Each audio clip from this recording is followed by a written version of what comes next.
நண்பர்களே, உங்கள் வீட்டிலே இந்த மாதிரி பெயிண்ட் உறிஞ்சி வந்தாலோ அல்லது சிமெண்ட்டே வந்து உறிஞ்சி வர மாதிரி இருந்தாலோ நம்ம இதை எப்படி வந்து ஃபினிஷிங் பண்ணலாம்னா, ஃபஸ்ட் நம்மக்கிட்ட இருக்கிற பட்டி தகடை வச்சு நல்லா இதை தட்டி சுரண்டி க்ளீன் பண்ணுவோம்.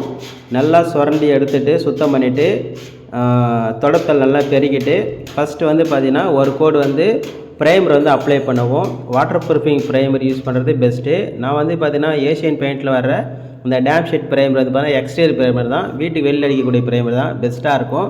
நான் அதை வீட்டுக்குள்ளேயும் யூஸ் பண்ணிக்கிறேன். பெயிண்ட் உறிஞ்சி வந்த இடத்துல வந்து பார்த்தீங்கன்னா மேக்ஸிமம் நீங்கள் வந்து பார்த்தீங்கன்னா ப்ரஷில் பெயிண்டிங் பண்ணுறது பெஸ்ட்டு. அப்போ தான் வந்து பார்த்தீங்கன்னா அந்த பள்ளத்துக்குள்ளே நல்லா வந்து பெயிண்ட் வந்து கவரேஜ் ஆகும்.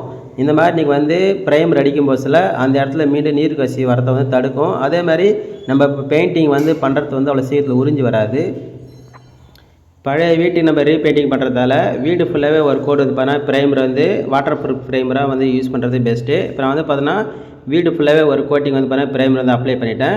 அதன் பிறகு வந்து பார்த்தீங்கன்னா நம்ம எங்கெல்லாம் வந்து தட்டி எடுத்தோம்னா அங்கெல்லாம் பள்ளமாக இருக்கும். அதில் வந்து பார்த்தீங்கன்னா நம்ம ஃபஸ்ட்டு ஒரு கோடு வந்து பார்த்தீங்கன்னா பட்டி இங்கே மட்டும் பார்ப்போம். இந்த டேமேஜ் இடத்துக்கு மட்டும் ஒரு கோடு பட்டி பார்த்துட்டு அதுக்கப்புறம் வந்து பார்த்தீங்கன்னா ஃபுல்லாகவே வந்து பார்த்தீங்கன்னா வீடு ஃபுல்லாக பட்டி பார்க்குறோம்.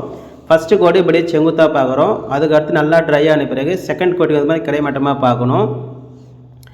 2 கோட்டிங் பார்த்து முடிச்சிட்ட பிறகு அப்புறம் நம்ம வாட்டர் ஷீட் வச்சு நல்லா தேய்ச்சி ஃபினிஷிங் பண்ணிவிட்டு அதன் பிறகு வந்து பார்த்திங்கன்னா ப்ரைமர் ஒரு கோட்டிங் வந்து மீண்டும் அப்ளை பண்ணிவிட்டு 2 கோட்டிங் கலர் பண்ணால் உங்களுக்கு இந்த மாதிரி பெஸ்ட்டான ஒரு ரிசல்ட் கிடைக்கும்.